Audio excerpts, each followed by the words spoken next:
ఓం గం గణపతయే నమః. శ్రీమాత్రే నమః. కొన్ని సమస్యలను దాటటం చాలా కష్టంగా అనిపిస్తుంది. ఎంతటి కష్టాలనైనా సరే సుఖమయం చేసే నామమే దుర్గా. ఆ వివరణను తెలుపుతున్నది ఈ శ్లోకం. లలితా సహస్రనామాలలోని 50వ శ్లోకాన్ని తెలుసుకుందాము. అంతకంటే ముందు ఒక చిన్న లైక్ చేయండి. 50వ శ్లోకము. నిస్తుల నీలచికుర నిరపాయ నిరత్యయ దుర్లభ దుర్గమ దుర్గా దుఃఖహంత్రి సుఖప్రద. ఈ శ్లోకంలో 9 నామాలు ఉన్నాయి. 184వ నామము నిస్తుల అంటే ఎటువంటి పోలిక చేయుటకు వీలు కానిది అని అర్థము. నిస్తుల ఈ ఒక్క పదము మన ఆలోచన విధానాన్నే మార్చేస్తుంది. ఎలా అంటారా? మన ప్రపంచం మొత్తం పోలికల మీదే నడుస్తుంది. ఇది బాగుంది, అదంత బాలేదు, ఈ జీవితం ఏమిటి, వారు ఎంతో సుఖంగా ఉంటున్నారే, మా అమ్మాయి వాళ్ళ అమ్మాయిలా ఎందుకు చదవటం లేదు, ఇలా ప్రతి విషయంలోనూ ఆలోచిస్తూ బాధపడుతూ ఉంటాము. అసలు పోలిక అనేది ఎప్పుడు ఉంటుంది? 2 వస్తువులు 2 రూపాలు ఉన్నప్పుడు ఆ రెండింటి మధ్యన పోలికను గుర్తిస్తాము కదా. అంటే ఏవైనా 2 ఉన్నప్పుడు పోలికను గుర్తిస్తాము. కానీ నిస్తుల అంటే పోలికలకు అతీతము, సత్యము. ఎవరితోనూ పోలిక ఉండదు. ఎందుకు అంటే అంతటా ఉన్న తాను ఒక్కటే. ఈ విశ్వమంతా నిండి ఉన్నది. ఎలా అయితే అమ్మ అనే పదానికి సాటి లేదో, అమ్మ ప్రేమకు ఎవరితోనూ పోలిక ఉండదో, అలానే ఈ విశ్వమంతా నిండి ఉన్న అమ్మకు కూడా ఎవరితోనూ పోలిక ఉండదు. అలా విశ్వమంతా నిండి ఉన్న సత్యస్వరూపిణియే లలితాంబిక. అంతా ఆమె అయినప్పుడు ఆ అమ్మను ఎవరితోనూ పోల్చలేం కదా. అందుకే నిస్తుల అని అమ్మను కీర్తించారు. ఉదాహరణగా ఎలా అయితే సముద్రంలో ఒక బొట్టు నీరు పడితే ఆ నీటి బొట్టుని సముద్రంతో వేరుగా చూడగలుగుతున్నామా? ఆ నీటి బొట్టు కూడా సముద్రంలో భాగమే. అలానే అంతా బ్రహ్మమే. కాబట్టి అమ్మను దేనిలోనూ వేరుగా పోల్చలేము. ఇంకా పురాణాలలో లింగోద్భవము ఆ కథను చాలాసార్లు వినే ఉంటారు. అయితే అక్కడ బ్రహ్మ విష్ణువు ఇద్దరూ ఆ పరమతత్వాన్ని తెలుసుకోవాలనే ప్రయత్నంతో ఒకరు పైకి మరొకరు కిందకు వెళ్తారు కదా. కానీ వారికి ఆది అంతము కనిపించలేదు. పోనీ ఎలా ఉందో అనే పోలికను చెప్పలేకపోయారు. పోలికలు పరిమితులు లేని రూపము, అంతటా ఉన్న రూపము, అదే నిస్తుల రూపము. తరువాత 185వ నామము నీలచికుర అంటే నీలము నలుపు మిశ్రమ వర్ణము కల ముంగురులు కలది అని అర్థము. చికుర అంటే మృదువుగా అలుముకున్న కేశాలు. అమ్మ కేశముల గురించి చెబుతున్నారు. ఎలా ఉంటాయట? తుమ్మెద రెక్కలలాగా గాలికి కదులుతున్న మృదువైన కేశాలు, గాఢ నీలిరంగులో మెరుస్తూ ఆ కదలికలు అగరబత్తుల పొగలులాగా. ఇంకా ఆ కురులలో ఉన్న కదంబ పుష్పాల సువాసన అందరినీ ఆకర్షిస్తుంది. అయితే ఇక్కడ అమ్మ కేశాల భౌతిక సౌందర్యం గురించి మాత్రమే కాదు, ఇందులో అమ్మ లలితా త్రిపుర సుందరి యొక్క అపారమైన శక్తి, మాయా చైతన్యము దాగి ఉన్నాయి. అంతటి కేశ సంపద నీలిరంగులో ఉంది అంటే అమ్మ నిత్య యౌవన అని తెలుస్తుంది. గాఢ నీలము నలుపు అంటే చీకటి, అజ్ఞానము, అంధకారము, తెలియని స్థితి.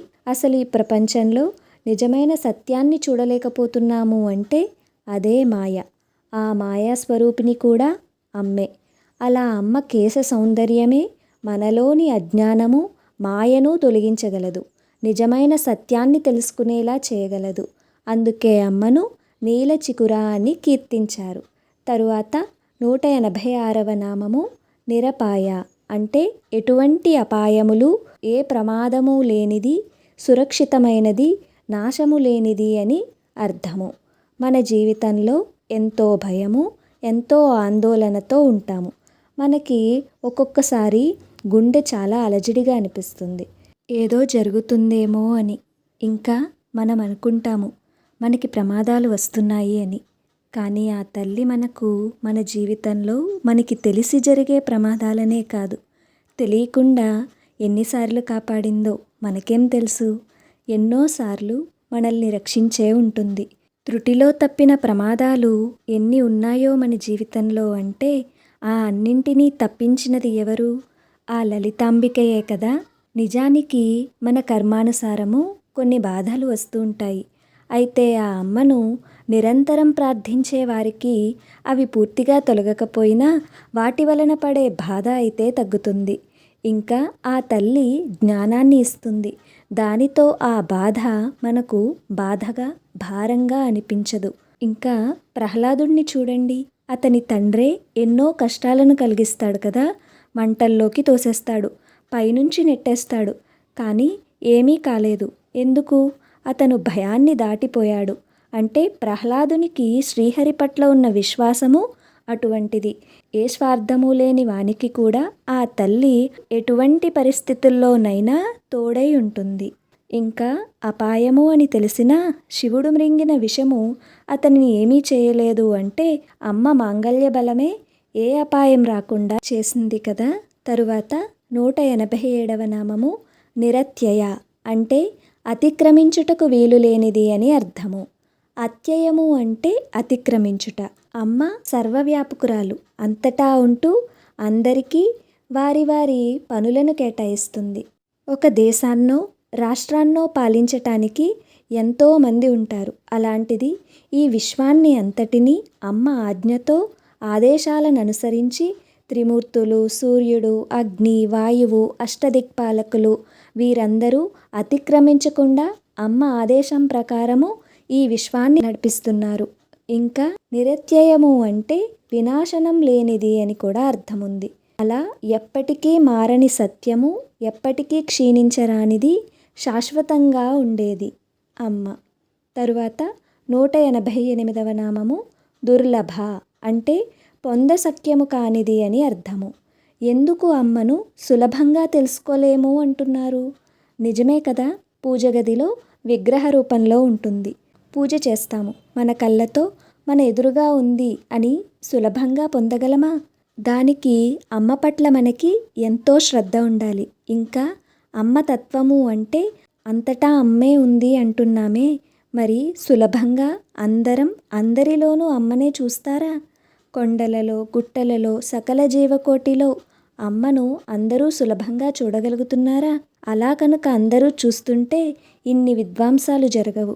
ఒకరి పట్ల ఒకరికి ద్వేషాలు ఉండవు, బాధలు ఉండవు, బంధాలు అనుబంధాలు ఉండవు, కోరికలు ఉండవు. అంతా ఆనందమే ఉంటుంది. అందరి పట్ల అందరిలోనూ సమాన దృష్టితో అందరూ సులభంగా చూడలేరు కదా. అభ్యాసము ఎంతో జ్ఞానంతో మాత్రమే అమ్మ తత్వమును పూర్తిగా అర్థం చేసుకోగలము.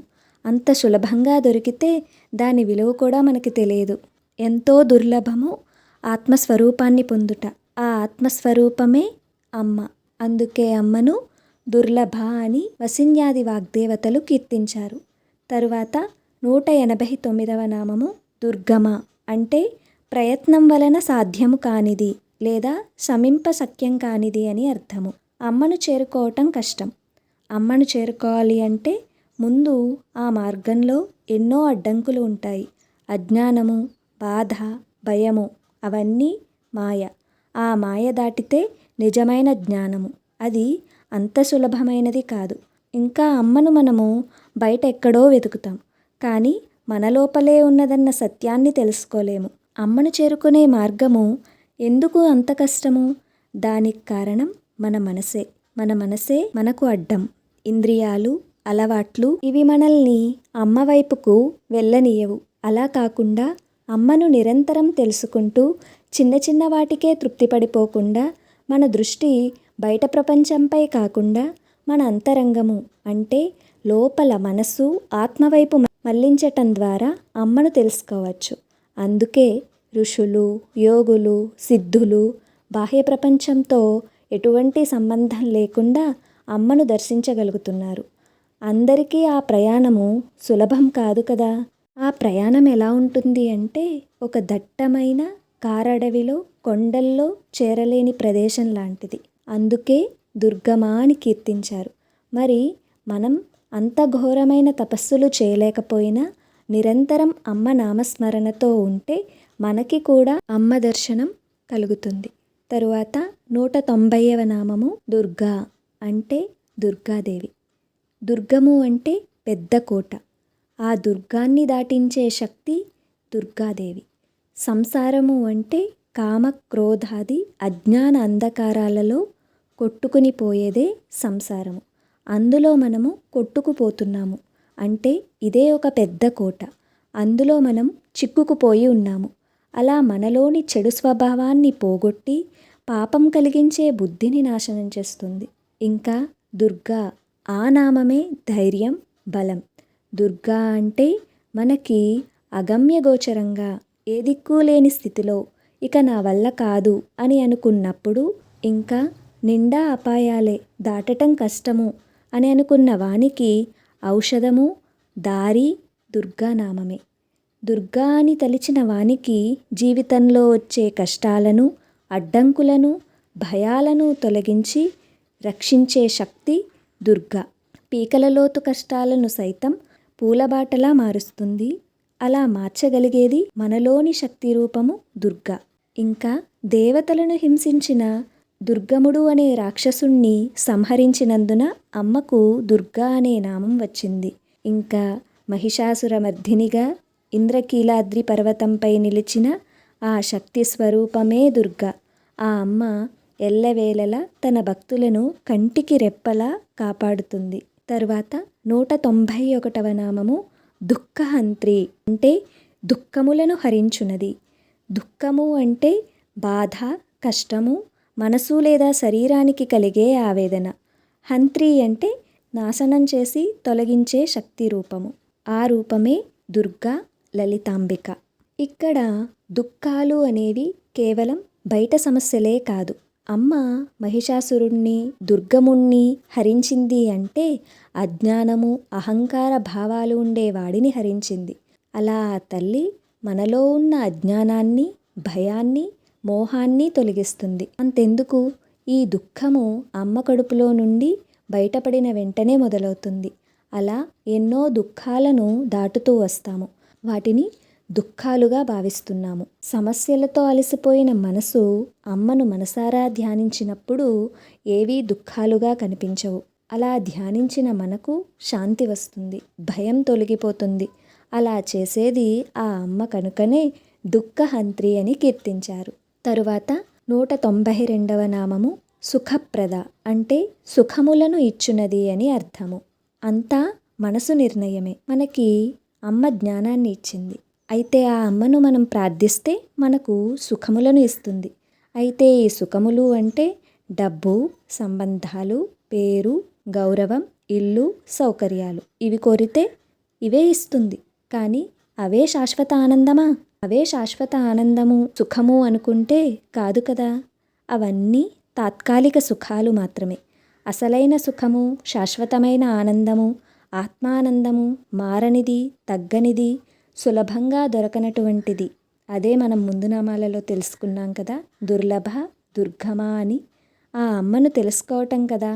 అలాంటి జ్ఞానాన్ని ఇస్తే అదే శాశ్వత సుఖము. సాధన ద్వారా, గురువుల ద్వారా అమ్మను తెలుసుకోవటంలో మనకి కలిగే ఆ సుఖమే శాశ్వతమైన సుఖము. ఆ సుఖాన్ని ఇచ్చినది ఆ అమ్మే కనుకన సుఖప్రద అని కీర్తించారు. మీ జీవితంలో మీకు తెలియకుండా త్రుటిలో తప్పిన ప్రమాదాలు ఉండే ఉంటాయి. ఆ క్షణంలో అమ్మ మీతో ఉన్నట్టే కదా. అలాంటి క్షణాలను కామెంట్స్ రూపంలో తెలియచేయండి. ఇప్పుడు కాసేపు అన్ని ఆలోచనలను పక్కన పెట్టి కళ్ళు మూసుకొని ధ్యానిద్దాము. అలానే ఈ శ్లోకాన్ని ఇంకొకసారి తెలుసుకుందాము. ఒక కాంతి, దేనితోనూ పోటీ సాటి లేని నిస్తులా రూపము. ఆ రూపానికి ఉన్న నల్లని మృదువైన కురులు, గాలికి ఆ కురుల నుండి వీస్తున్న సువాసనలు నీల చిగురుగా అజ్ఞానాన్ని తొలగిస్తుంది. అలా ఎటువంటి భయము, అపాయము లేదని నిరపాయగా భద్రతను కలిగిస్తుంది. ఆ రూపమే శాశ్వతమైనదిగా, నిరత్యయగా ఉంది.